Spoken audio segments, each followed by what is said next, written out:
Well, Paul Tavares is on the line, and we were just talking about how his second name is also a band. Do you like that band? I do. I mean, they play a lot of music from that particular band at weddings, and I initially didn't like the band very much, but it's been fed into my head so many times. I've perhaps subconsciously developed a liking for it. Yeah, I guess I'll play Heaven Must Be Missing an Angel in a second for you. Sure. But first of all, Paul is a counsellor, empowerment coach, and motivational speaker who delivers seminars to groups of people at various organisations and empowers people through one-to-one coaching sessions. So the seminars, first of all, what would you say the main content in the seminars is? Oh, well, it tends to be centered around primarily at this point in time how to enhance the self, empower the self, and eliminate feelings of anxiety and stress. And you know what? More so than ever at this particular point in time following lockdowns. Yeah. And it's not just lockdowns as well, I suppose. There's all sorts of things going on in the world that can make people quite anxious. Yes, yes. So, I mean, at this point in time, there's so much negativity. People are feeling depleted. They feel like they're in a state of uncertainty, a state of flux, and they don't know how to regain their energy. They don't know how to get out of the cycle of negative feelings, negative thinking, and it's really sad to see anyone in that way, actually. Yeah. So what are the things you do in the seminar that help people get over that? There's a number of different techniques that I myself was fortunate enough to learn from many professionals from the allopathic world, and I'm also a qualified biochemist and virologist, but I've also learned techniques from the world of counseling, from teachers of wellness, from the martial arts, longevity arts like Tai Chi, Qigong, and meditation. So what I've done is fuse together all these modalities into something strong that can help you escape the cycles of negativity, whether they're emotional, mental, and even just having a bad day. You mentioned you're a virologist there, so you certainly know a lot about things that have happened over the last 2 years. That's right. That's absolutely. It's so strange that I chose this field, and some have said, "Oh wow, you must be fireproof. You must be flourishing in at this point in time." Well, yeah. I could be. I could have gone deeper into the virology, and it really interests me. It's interesting because the things we can't see are the things that harm us. Yeah. And more so than things like COVID, emotions, all those things that we can't see are the things that fascinate me most of all. Yeah, and I guess that kind of links into my next question, which was that what ways do you think virology and this empowerment and seminars link together? That's really interesting. I mean, I look at people in the biggest, most full way possible. Holistically, I think is the word I need to use, but it's deeper than that. I mean, I think we are so much more than we understand. And, I've always been you could say almost obsessed with how to enhance the human state. I mean, genetics are huge at the moment. You go to maybe 300 years ago, you go to a palmist and you ask them to tell your future. Now, I know I'm not a big believer in these things, but we are on the cusp of being palmists. We can look at DNA and predict what diseases someone might get, so we can put into place procedures to stop them from getting those things. And it might be emotional, it might be mental, it might be something physical. So we are in an amazing place at the same time. And that can be kind of scary sometimes, can't it? Because maybe there'll be a lot of people that don't want to know the risk of the diseases they're going to get. Yes. I mean, the insurance companies would really benefit from knowing. It is that. I mean, what are your you're right.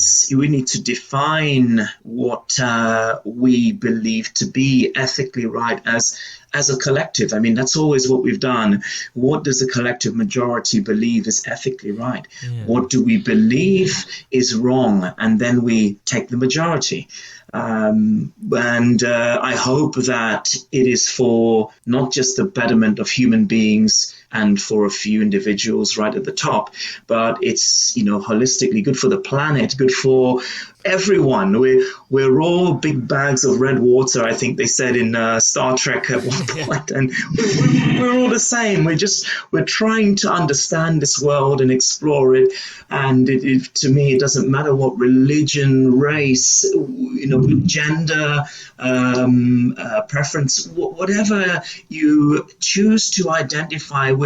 We're all learning, aren't we? Yeah, absolutely. So in terms of COVID again, I guess there will have been times where you can't really do seminars in person. Have you adapted and done them on Zoom, or is this something that's actually been post-COVID overall? Well, that's really interesting because the moment that COVID struck, a lot of my work went because at the time I had chosen to help the elderly. So a lot of what I did was counseling, coaching, meditation, Tai Chi, Qigong, fall prevention, things like that to enhance the elderly, because they were a group that initially I hadn't targeted for health and wellness, but they were forgotten. So I thought, no, I don't want to see any group forgotten. And that took up 70% at one point. Then unfortunately, because they're vulnerable, they had to close all the places that I did those sessions at. I lost 70%, but I bounced back. I thought of myself as a virus mutating, so you could think of and watch. The old Kung Fu experts would always watch animals and nature and think, oh, how did the animal change? How did they do? And I look at it as at a macroscopic level and a microscopic level. So viruses constantly change, evolve, and adapt. And I did. I learned as much as I could about Zoom, and I took a lot of what I did online, but I also changed and I went back to helping individuals one-to-one. And companies were closed, care homes were closed, community groups were closed, schools were closed. I couldn't do anything with any big organizations, but there were people reaching out because they were really struggling with being alone. Yeah. And has it opened up your audience as well? Because before there would have been people that would have liked to come to your seminars, but they're miles away. That's a very good question. It has opened it up tremendously. I mean, I am now seeing people in parts of the country that I normally wouldn't. And, it's for me, it's fulfilling knowing that, I know someone in Kent. I know someone in Scotland now. I know that person, and I helped that person out. And they've been so grateful that they've offered to give me a testimony, or some have even offered to meet with me and buy me a drink if I'm ever in the particular place that I taught them. So I mean, Zoom has opened a lot for me. I even used, I think it was YouTube Live once, and I'd not used anything like that before. I'm okay with technology, but this took my understanding to another level through necessity, Yeah. So in terms of the one-to-one sessions that you do, how do they help people? Very good question.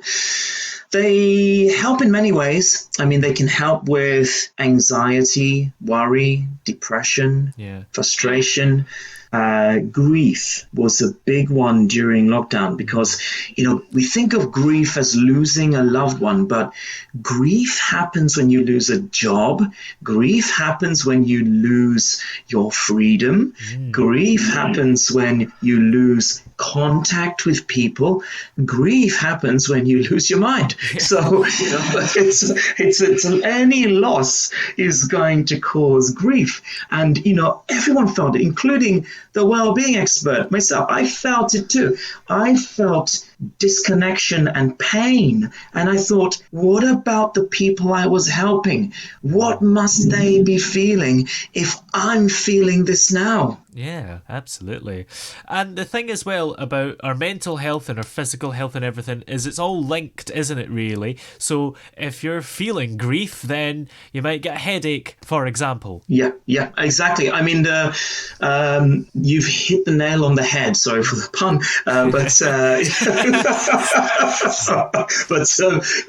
it's exactly that. Even the other way around. So a lot of people they're not even aware of how they're sitting.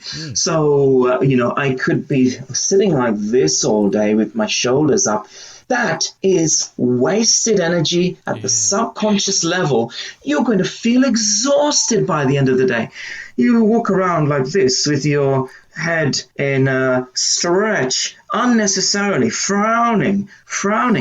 Though we don't think it, those are all wasted levels of energy. And a lot of people need 8 to 10 hours sleep because they are depleted. The truth is, if they were able to manage their physical, mental, and emotional energy a little better, they would be on another level. They wouldn't need that much sleep, actually. I mean, I wake up naturally without an alarm clock because I always check and say, am I physically tense for the wrong reasons? There are reasons to be tense. You can tense up the muscles around your face and smile a bit. That's going to create the right emotional content to make you feel a little bit better and more energized. Yeah. So what would you say are your greatest achievements in your whole career doing this kind of thing? Oh, that's very interesting. I would say recently publishing my book called Power Meditation. And there's a link on my website. It's, can I say it? Yep. Yeah, it's www.pauljtavares.co.uk. And I was asked to write a book. I didn't actually set out to. People who learn from me said, "Have you captured this anywhere? Did you write this down?" And so I did a book, and following that, it was either following that or before that, around that time, I was nominated for an award by a Universal Peace Federation that's affiliated with the United Nations. And the mayor of Croydon handed me the award, and I didn't even know I was nominated until the very end. I would have dressed a little smarter, but it was nice to get such an award for what I've done. Yeah, maybe that's a good thing, not knowing you're nominated until the very end, because you're not going to be disappointed if you lose. Oh, yes, absolutely. Yeah. I mean, I saw a couple of people. There was, I think, 3 awards altogether. They went up before me, and I didn't think that I was even nominated, let alone... And it's a good thing being asked to write a book. I think that's pretty rare, isn't it? Unless you're a celebrity. It is. I mean, I didn't know where to start. It took me a long time, but I really enjoyed the process because a lot of what I teach was pre-internet, just shows how old I am, and from sifus, gurus, masters, senseis, teachers. Some had not published anything other than on a paper book and audio cassette at the time. So, so I know. So I was privileged to be asked. Well, what's coming up for you? Have you got any particular events coming up maybe and future plans? I tend to go with the flow. I tend to go with the flow, but I try to direct that flow. I get requests for a lot of one-to-ones, and again, you can contact me on my website, pauljtavares.co.uk, if you need some one-to-one empowerment and just some perking up. But I like doing the seminars as well. I love to talk to groups of people. And, if companies are watching this broadcast, I would love to do a session for your company So yeah, those are the things. I mean, I have quite a lot booked in already for this month with various different organizations, including a couple of hotels. So that's going to be quite interesting.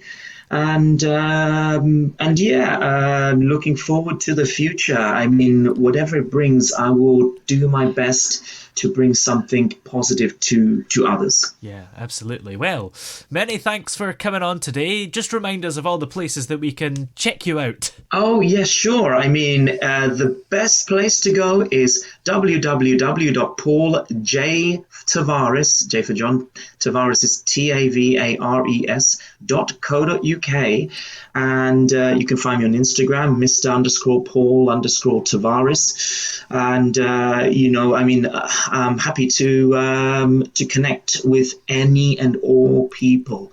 So, don't feel backward. Great. Well, many thanks for coming on today and have a great weekend. Thank you very much for your time. It's a pleasure.